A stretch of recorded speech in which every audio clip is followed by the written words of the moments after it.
All right, welcome back. Let's talk about golf now. I mean, Nigeria's Georgia Obo, her quest to actually make it to the main event of the British Open, where she just couldn't.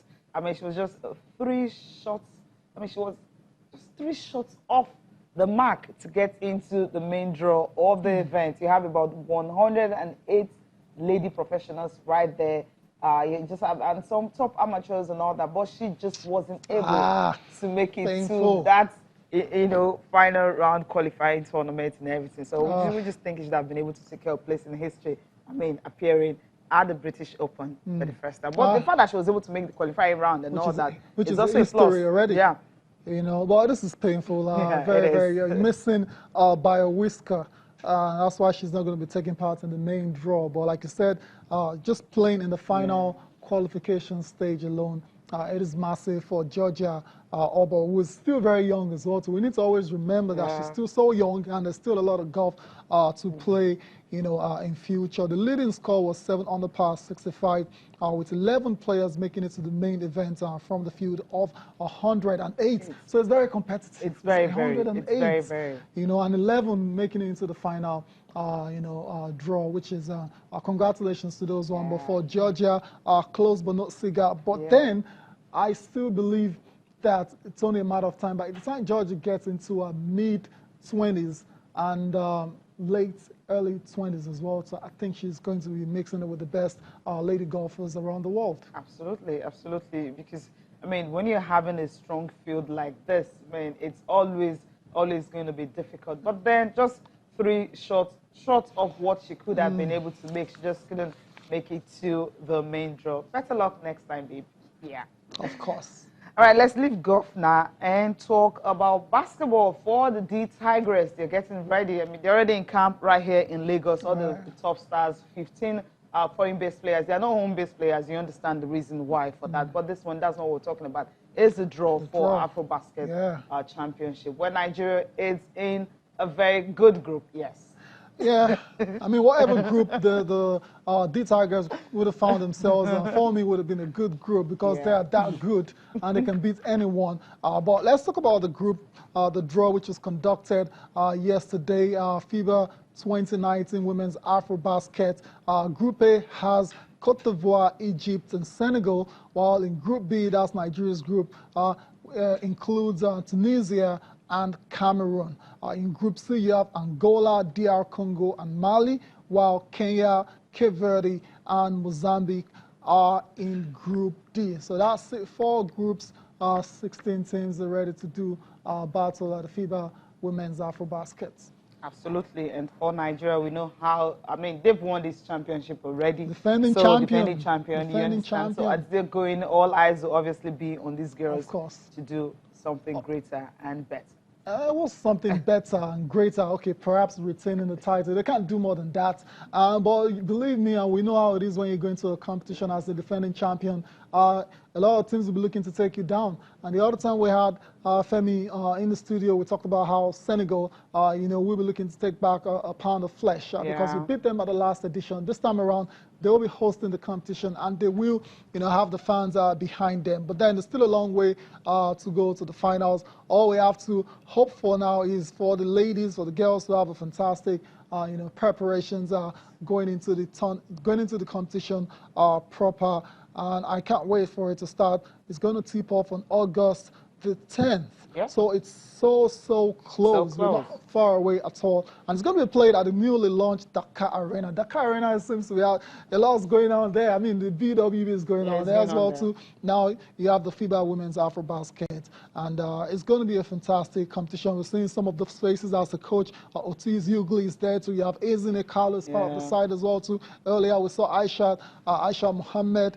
She's there. A few debutants as well, too, but very good players. So for me, no problems whatsoever. I think we're going to go there with the best roster, and of course, we need to go and deliver on the court as well too. So I'm quite expectant, and I believe the D Tigers can do really well in Senegal. Hopefully they can do very well. But I think with the preparations they're actually having now, we thought it would have been better than this. But then, could have been better. Yeah, right. But then the camp opened late, and you just have. But this is not the first time, This is not right? the first time. Okay, it happens the a lot good of the thing times. is the girls already are used to each other. I mean, the coach at the time he came at that time, they were still trying to actually learn. Exactly. But right now he's and they won it they still, won. regardless. So he's here with them, so they understand each other better, and they know what they need to do, you know, to actually get another trophy for Nigeria. I trust all of them. 15 players, but obviously it's going to be 12 that will make it. Yeah, it will be tough. Right. It's going to be a tough one for the coach, knowing they actually pick the best from the country to represent Nigeria. So it's not as if we're getting carried away or anything. No. I fully expect the D Tigers to go out of that group with 2 wins. No problems to get into the quarterfinals, and from there we'll take it. Take it from there. Yeah.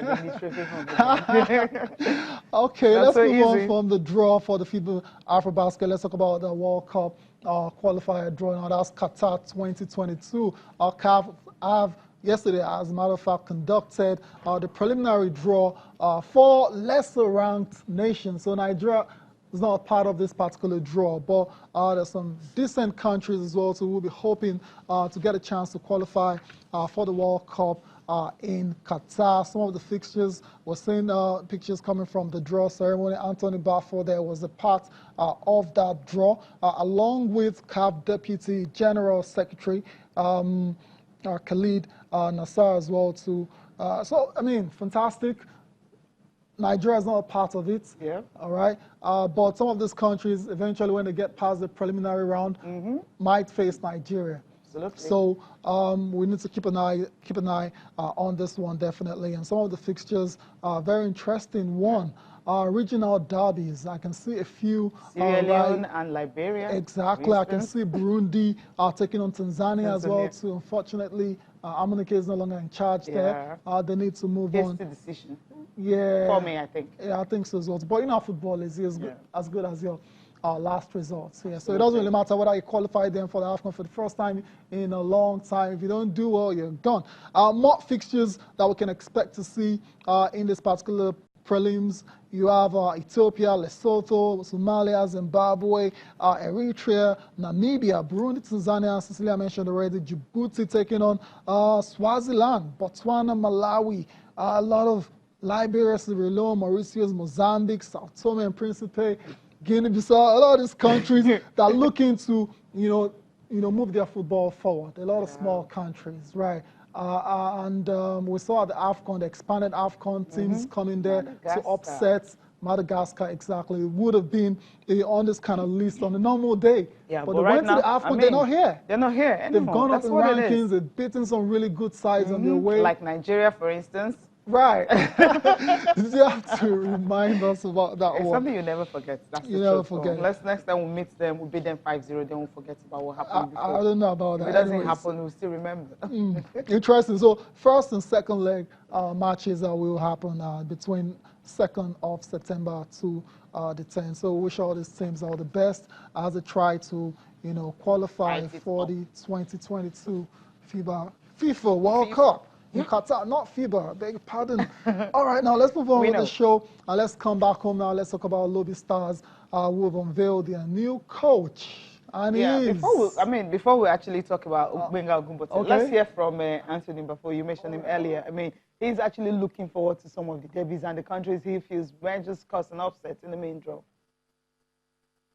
I think it was a clear draw without difficulties. And then what was also very interesting, you had Burundi and Tanzania, 2 teams who just participated in the African Cup of Nations.